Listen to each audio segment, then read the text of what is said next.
Welcome back. We're getting ready to go again back into the book of Jubilees.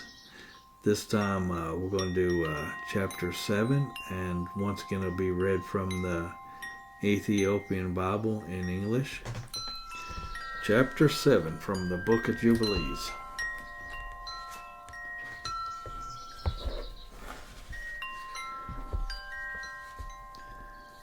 In the 7th week during its first year within this Jubilee, Noah planted vineyards on the mountain where the ark had come to rest, called Lobar. The vines produced fruit in the 4th year, and he preserved the wine until the 5th year, and he made wine and placed it in vessels.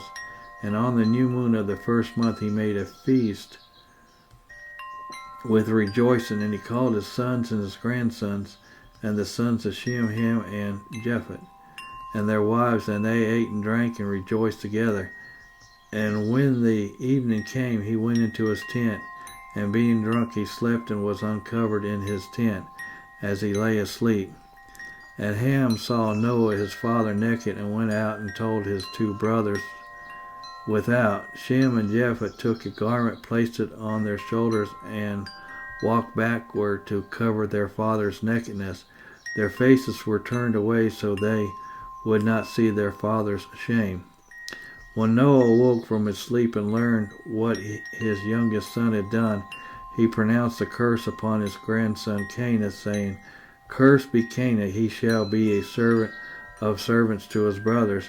Then he blessed Shem, saying, "Blessed be the Lord God of Shem, and may Canaan serve him."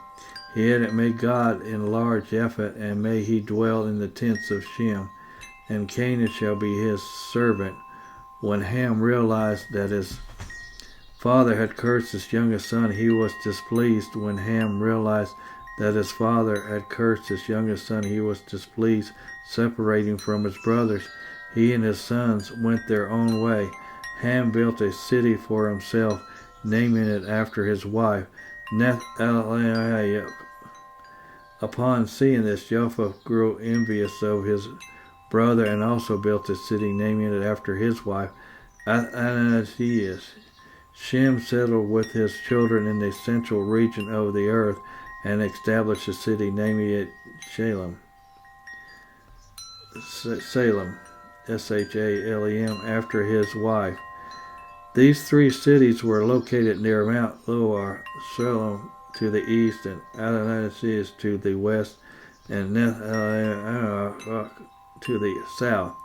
Ham and his sons entered the land destined for them as their possessions for all generations.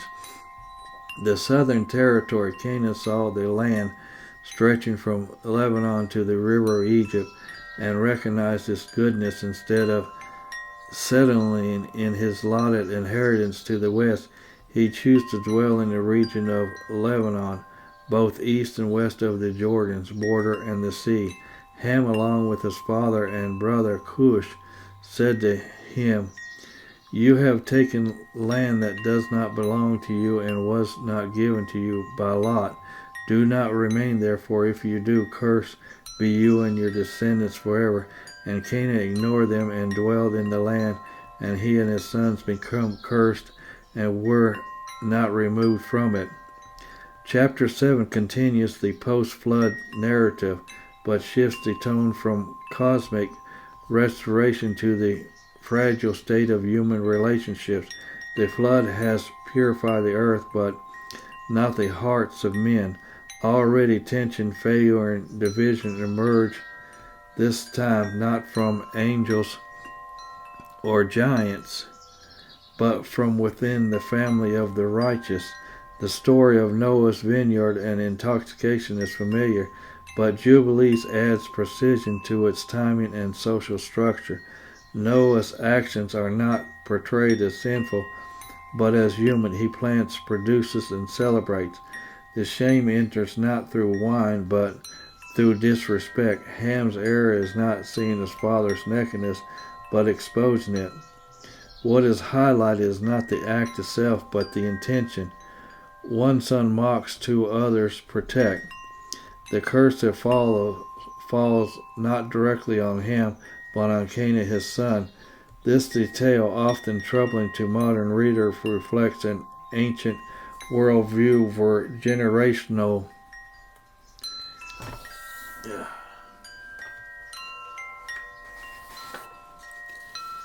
consequences are inseparable from family identity. The blessing of Shem and Japheth follows immediately, creating a moral contrast. Honor leads to blessing, dishonor to servitude. What is striking in this chapter is a symbolic geography. The three brothers go on to establish cities, each named after their wives, and settle in the district regions.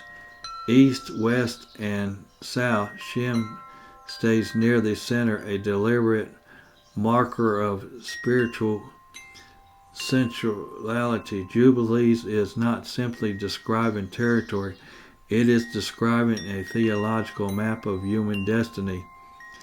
The episode of Canaan's land seizure adds further tension. He chooses to inhabit a fertile region that does not belong to him by inheritance.